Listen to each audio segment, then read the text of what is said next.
Ni avec ce chat noir, alors aucune des 18 femmes mystiques ne pourra plus jamais m'épouser. Elle avait clairement préparé le coup depuis longtemps, déterminée à me conduire à la mort. Au même moment, les 17 autres qui s'étaient disputés jusque-là avaient maintenant le regard plein d'attente. Toutes attendaient de me voir ridiculisé. Grand frère Zhao Ming, désormais je serai tes yeux. Ta canne, tu ne tomberas plus ni ne te feras plus mal, dit-elle en posant le chat noir près de ma main. Puis elle a pris ma main pour la faire toucher la tête du chat. Touche, c'est le talisman que je t'ai préparé pour te rassurer. J'ai réprimé ma colère. Mes doigts ont suivi le mouvement et touché la tête du chat. En cachette, j'ai concentré un filet de souffle yang. J'ai appuyé légèrement, ce souffle yang était silencieux et invisible. Seul moi pouvais le sentir. Le chat noir a sursauté violemment. Le saut talismanique s'est dissipé aussitôt. Il a poussé un cri terrible. Il s'est échappé des bras de Wen Lingyun. Il a filé en bondissant et en griffant. Ah!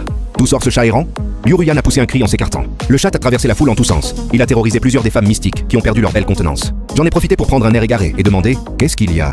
J'ai cru entendre un chat miauler. Non, non, tu as mal entendu? J'ai ricané intérieurement. Mais mon visage était resté docile en répondant « Oh, alors entrons dans la maison pour la cérémonie. » En disant cela, j'ai saisi son poignet, avec une force ni trop forte ni trop légère. Juste assez pour qu'elle ne puisse pas se dégager. Wen Lingyun a paniqué sur le champ. Elle a tenté de se dégager plusieurs fois sans y parvenir. Finalement, elle a laissé tomber le masque. Elle s'est mise à me frapper et à m'insulter. Long Zhao Ming.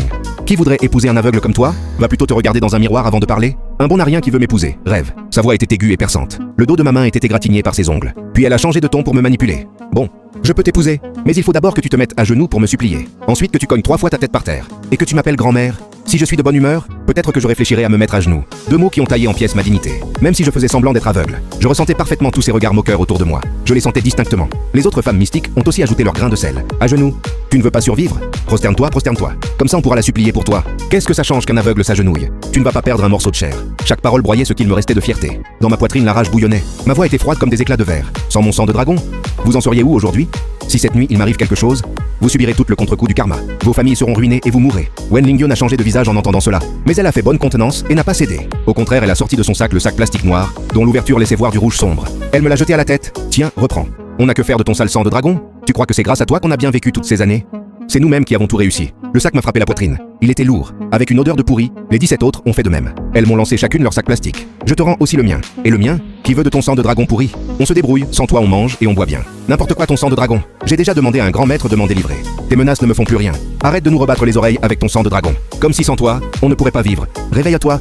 Personne n'en veut. En entendant toutes ces paroles cruelles, mon corps me faisait mal là où les sacs m'avaient frappé. Mon cœur était à la fois glacé et empli de rage. 18 ans de patience. Au final tout ça pour une plaisanterie. Long Zhao Ming. Pourquoi tu restes là planté comme un idiot? Dépêche-toi de reprendre ton fichu sang de dragon. Comme ça on pourra s'en aller. J'ai un dîner ce soir.